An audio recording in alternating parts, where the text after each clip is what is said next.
My name is Cody Odom, and I am from Sydney, Ohio. I'm actually not in recovery, but I have two family members who, one is still in active addiction, but one is in recovery, but she passed away not too long ago. Yeah, I'm so sorry for your loss, but really excited that she found her way into recovery, and thank you for taking the time to join us. The family voice is so important to be able to hear, so being able to share your story is really gonna help. Could you start off by sharing a bit what your life was like, childhood, teenage years, with having parents who struggled with substance use disorder? Yeah, so my dad was addicted, mainly from what I seen as a small child, was alcohol. But later on I learned that there was more involved to it, snorting pills, things like that. My mom was never involved in the beginning. She basically left when I was 3 and just said, I'm out, I'm done. So as my dad's addiction became stronger and stronger, as a child, I knew, like, this isn't normal. So I started talking to my grandma about some of the things that were going on in the home. And so grandma really was my biggest advocate. And, she would try to get me to come spend the night any chance I could, which I loved that. But it got to the point where my dad made some bad decisions by getting into some legal trouble. So my stepmom, she did not want to have anything to do with me. So my grandma, that's basically when my grandma stepped in and said, okay, you're coming to live with me. So then, What age was that about? I would say roughly, I was like maybe 8 or 10 years old. Okay. So fairly young. Yeah.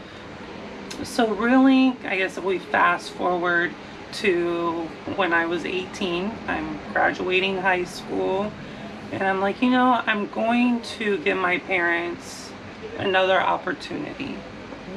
So I'm going to send them a graduation card, and they're more than welcome to come. So I put it out there. That day, my dad ended up in jail because he got a DUI. My mom said that she never received it, but find out later on she did. But so at that point, I was just done. I have lived with two addictive parents that have just disappointed me every step of the way. So you mentioned that that your grandma got you some counseling. How did you deal with those feelings of disappointment and not let it turn into that there's something wrong with me? Yeah, so my counselor was really great, validating where I was coming from and saying, the anger that you have built up, that's natural. Like, she wasn't dismissing those things. So we would come up, with some, looking back, yeah, they were cheesy, but just coming up with some cheesy coping skills, coloring or writing in a journal, like writing my feelings down. And no experimenting with anything, like, because, as a young adult, again, being in Columbus, a bit more of a party scene can be had and whatnot. Yeah, that I'm not going to sugarcoat. Okay. I was in college, so I did experiment a little bit with alcohol and some drugs, but like the next day and like not remembering some of the things that happened, that was very scary to me. Mm-hmm. And so I knew I have two addictive parents. And if I continue this, I don't even know where I'm going to lead. Absolutely. Well, and how kind of wise beyond your years of being able to having somebody step in, say something, and you actually looking at things and saying, yes, I have two addicted parents. This is some of the experiences I've had. I want something different, and I know what happens. if I continue down this path. This path may be something different. So that's pretty awesome. Yes, thank you. And so, you know, whatever anyone believes in, you know, God or some other higher power, I was working at a different McDonald's, and I got a phone call, and this is my mom's mom, and she never calls me. She is one of those grandmas where she will text you. So when she's calling, something is wrong. So I answered the phone, and she told me, your mom is in the hospital, but it was literally 10 minutes away from the McDonald's I was working at. Oh my gosh. So that is the first time that I let anyone in that circle knowing where I come from, my family history, things like that. So, but management was so supportive. My two roommates, never even talked to them about it until then, because it sounds silly to say this now, but I was angry because my roommates and I, we were supposed to go see a movie. And so I'm like calling them, like, well, we're not going to the movies today. I'm on my way to see my mom.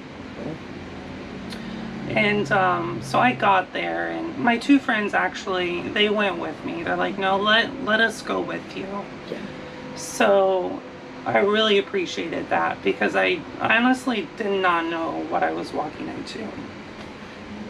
So when I walked into, I didn't even recognize my own mother. So the only way that I was able to recognize my own mother is that she has my name tattooed like on her knuckles. Mm-hmm. And so I was like, okay, that is my mother. Mm-hmm. Yeah. And so she was in a coma for days. You know, doctors were not sure about, you know, her liver. So just a lot of pressure on me, because now I am the only family member in Columbus who can make this decision. And how long had it been since you had seen your mom at that point? Oh my goodness. At this point, it was probably a good 10, 11 years. But I took that whole week off, and every single day I went to the hospital. Every single day. And would just hold her hand, and I would just talk to her. And again, you know, whatever anyone believes in, God, higher power, you know, we had a lot of people praying for her. Mm-hmm. And so one day I walk in, and my mom is sitting up, and tubes are out, and I'm like so confused. Yeah. And she's all like happy to see me, and I have this look like, is that you? Like, what is going on? So let me see your hands. Yeah, it was definitely a miracle that they were able to pull her through. Yeah. And you know, we had a long conversation, and she's like, you know, I don't remember really getting here. I know that I was with some guys who were driving, but I don't remember anything. And so the police and the doctor, like, they were helping us like kind of piece the puzzle together. And basically, you know, she was raped and abused and thrown outside of the car and just left there. So luckily someone found her and brought her to the emergency room. Right. Miracle upon miracle, it sounds like, yes, to be able to get her to this point. Absolutely. Yep. And so, you know, it was kind of awkward. Yeah. You know, right. Like, I'm not gonna lie, yeah. Like, okay, it's been like 10, 11 years. What do I say to my mom? But it wasn't the right time to shame her for, you know, missing my graduation, or shaming her for, like, how could you put yourself in this position? You know, I don't know what those guys did, you know, Right. So I don't know. So Yeah. it wasn't the right time for any of that, and it wasn't appropriate. So we just kind of started talking, just about, hey, what's been going on in your life, things like that. And, she finally mentioned to me, she's like, I've hit my rock bottom. And I was like, kind of, I'm like, well, is this really your rock bottom? I said, for me, I would hope so, because here we are cutting your hair because it's so matted, and all of those horrible things that you went through. They took so much out of your purse, they took your identity, You were in a coma. Yeah. Lucky to be alive. Yeah. And she's like, yeah, I can't, I cannot continue to go down this path. So here I am calling rehabs after rehabs, willing to take out a loan. But thankfully, the Salvation Army in Dayton was like, we have a bed, we will hold the bed for her. So, in that time, it was fun getting to kind of rebuild that connection with my mom. Wheeling her around the hospital, talking to her, bringing her food. But as we got closer to the discharge date, I kept getting more anxious and anxious. And I'm not gonna lie, I thought, I'm going to go into this room and my mom is gonna be gone, because that's her history. Yeah. And I remember walking in and she just had this big old grin on her face because she knew what I was thinking. And she's like, you didn't think I was going to be here. And I said, honestly, Mom, no. Mm-hmm. I said, but I'm glad you're here and that we can go take you to rehab. Yeah, for sure. And so, we went to Walmart, got her some basic things, and she went to rehab. At first, we became very codependent on each other, and that was not good, because I was trying to work her recovery for her. But as a family member, I cannot do that. She has to work her recovery. I would take her to some meetings, and some meetings I would sit in, but some I wouldn't. Like if she would give a lead, I would sit in, but I wouldn't always sit in on those meetings because there's things that she needs to share without me hearing. And so now I'm working at McDonald's, and I see these ladies walk in, and it's like this big smiley face. So it's like F, and then the smiley face for the O, and then the letter A. So I'm like, I feel like I've seen this before. What does this mean? Mm-hmm. And they're like, it's Families of Addicts. And I'm like, oh, well, how can I get involved? Yeah. And so Mom and I met with Lori Arion, who is the founder of FOA. And basically, we started in Shelby County, which we're still located in Shelby County. But over the years, Miami and Darke County, they didn't go very well. So now we call it the Tri-County FOA. So we serve Miami, Darke, and Shelby. So we just celebrated 6 years last Thursday. So such a huge milestone. That's spectacular. Yes. And so for those who don't know what FOA is, what all, can you give us kind of the nuts and bolts, high level, what somebody would experience by joining FOA? Yeah. So someone on the family side would come, someone on the recovery side. If someone is in active addiction, they are welcome as long as it doesn't escalate. So we do monitor that because we also don't want it to be triggering for anyone else. And we do different things. So we may have someone from the family side share their perspective, or we may have someone on the recovery side share their perspective. And we don't really follow that you have to be clean for so long to share your story. We've had someone who was only 2 days clean share their story. And a lot of people in that room needed to hear that story. Absolutely, for sure. And we've also had other agencies come in. We've done like Narcan training, and just talk about the overall resources that's out there. Mm-hmm. So, Mom and I did that for 5 years together, like constantly. And McDonald's definitely was not my passion anymore. So I became a case manager, and Mom actually became a peer support. So we were actually able to work together, professionally, and also run this organization on the side.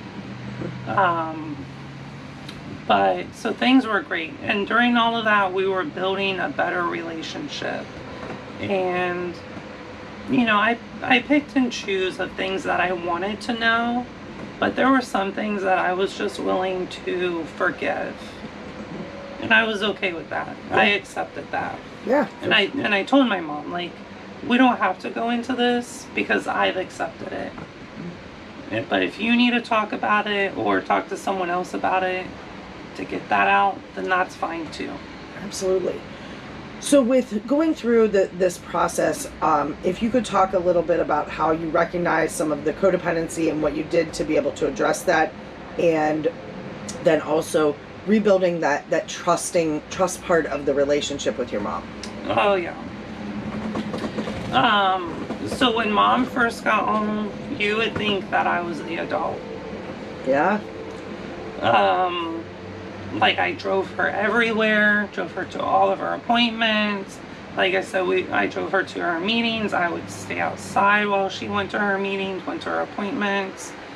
And then it got to the point where I was staying home because I needed to watch her. Like I needed to watch her every move. And finally, like we're driving somewhere and we just snapped. And we recognized what we're doing is we're just smothering each other. And she's like, I understand where you're coming from, but you're a kid. You need to go do fun things with your friends. Go to the movies. So definitely have patience when trying to rebuild that relationship. Yeah, so very much, because it takes time to heal. It's not going to happen overnight for either party, the family member or the person with substance use disorder. It is a process, and that's something that can that can be challenging to accept, but it takes time, and being able to give that for both parties time to heal, time to be able to forgive, and being able to move forward. Yeah, absolutely. Well, thank you so much for joining us. We really appreciate you taking the time to share your story and being able to really to provide some insight into how family members experience and what you can do to be able to care for yourself, being able to work with somebody and rebuild those relationships, and really what a beautiful experience you got to have with your mom before her passing. Yes. Thank you so much. Thank you.